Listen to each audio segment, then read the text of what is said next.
जय श्री कृष्णा। स्वागत है आप सबका हमारे YouTube चैनल पर। आज हम आपको श्रवण कराएंगे गया धाम पवित्र तीर्थ स्थल कैसे बना, इसकी एक सुंदर पौराणिक कथा। जैसा कि आप सभी जानते हैं, पितृपक्ष श्राद्ध शुरू हो गए हैं। पितृपक्ष में इस कथा का श्रवण करना बहुत ही पुण्यदायक माना जाता है। गया धाम पवित्र तीर्थ स्थलों में से एक है। यहाँ भगवान श्री विष्णु के पद चिन्ह मौजूद हैं तथा भगवान विष्णु की पूजा की जाती है।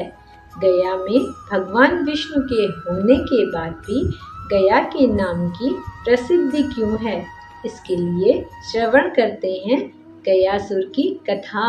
ब्रह्मा जी जब सृष्टि की रचना कर रहे थे, उस दौरान उनसे असुर कुल में गया नामक असुर की रचना हो गई।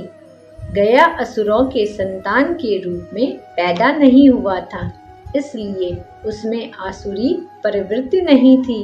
वह देवताओं का सम्मान और उनकी आराधना करता था।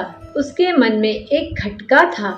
वह सोचा करता था कि भले ही वह संत प्रवृत्ति का है, लेकिन असुर कुल में पैदा होने के कारण उसे कभी भी सम्मान नहीं मिलेगा। इसलिए क्यों न अच्छे कर्म से इतना पुण्य अर्जित किया जाए ताकि उसे स्वर्ग मिले। गयासुर ने कठोर तप से भगवान श्री विष्णु को प्रसन्न किया। भगवान ने वरदान मांगने को कहा तो गयासुर ने मांगा, आप मेरे शरीर में वास करें, जो मुझे देखे उसके सारे पाप नष्ट हो जाएं, वह जीव पुण्यात्मा हो जाए और उसे स्वर्ग में स्थान मिले। भगवान से वरदान पाकर गयासुर घूम घूम कर लोगों के पाप दूर करने लगा। जो भी उसे देख लेता उसके पाप नष्ट हो जाते थे और स्वर्ग का अधिकारी हो जाता था। इससे यमराज की व्यवस्था गड़बड़ा गई। कोई घोर पापी भी कभी गयासुर के दर्शन कर लेता तो उसके पाप नष्ट हो जाते। यमराज उसे नरक भेजने की तैयारी करते तो वह गयासुर के दर्शन के प्रभाव से स्वर्ग मांगने लगता। यमराज को हिसाब रखने में संकट हो गया था। यमराज ने ब्रह्मा जी से कहा कि अगर गयासुर को रोका न गया तो उसका वह विधान समाप्त हो जाएगा जिसमें आपने सभी को उसके कर्म के अनुसार फल भोगने की व्यवस्था दी है।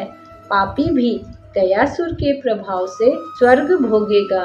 तब ब्रह्मा जी ने उपाय निकाला। उन्होंने गयासुर से कहा कि तुम्हारा शरीर सबसे ज्यादा पवित्र है, इसलिए तुम्हारी पीठ पर बैठकर मैं सभी देवताओं के साथ यज्ञ करूंगा। उसकी पीठ पर यज्ञ होगा। यह सुनकर वह तैयार हो गया। ब्रह्मा जी सभी देवताओं के साथ पत्थर से गया को दबाकर बैठ गए। इतने भार के बावजूद भी वह अचल नहीं हुआ। वह घूमने फिरने में भी समर्थ था। देवताओं को चिंता हुई। उन्होंने आपस में सलाह की कि इसे श्री विष्णु ने वरदान दिया है, इसलिए अगर स्वयं श्री हरि भी देवताओं के साथ बैठ जाएं तो गयासुर अचल हो जाएगा। श्री हरि भी उसके शरीर पर आ बैठे। श्री विष्णु जी को भी सभी देवताओं के साथ अपने शरीर पर बैठा देखकर गयासुर ने कहा, आप सब मेरे आराध्य श्री हरि की मर्यादा के लिए अब मैं अचल हो रहा हूँ। घूम घूम कर लोगों के पाप हरने का कार्य बंद कर दूंगा, लेकिन मुझे चूंकि श्री हरि का आशीर्वाद है, इसलिए वह व्यर्थ नहीं जा सकता। इसलिए श्री हरि आप मुझे पत्थर की शिला बना दें और यहीं स्थापित कर दें। श्री हरि उसकी इस भावना से बड़े खुश हुए। उन्होंने कहा, गया अगर तुम्हारी कोई और इच्छा हो तो मुझसे वरदान के रूप में मांग लो। गया ने कहा, हे नारायण, मेरी इच्छा है कि आप सभी देवताओं के साथ अप्रत्यक्ष रूप से इसी शिला पर विराजमान रहें और यह मृत्यु स्थान के बाद किए जाने वाले धार्मिक अनुष्ठानों के लिए तीर्थ स्थल बन जाए। श्री विष्णु ने कहा, गया तुम धन्य हो, तुमने लोगों के जीवित अवस्था में भी कल्याण का वरदान मांगा और मृत्यु के बाद भी मृत आत्माओं के कल्याण के लिए वरदान मांग रहे हो। तुम्हारी इस कल्याणकारी भावना से हम सब बंध गए हैं।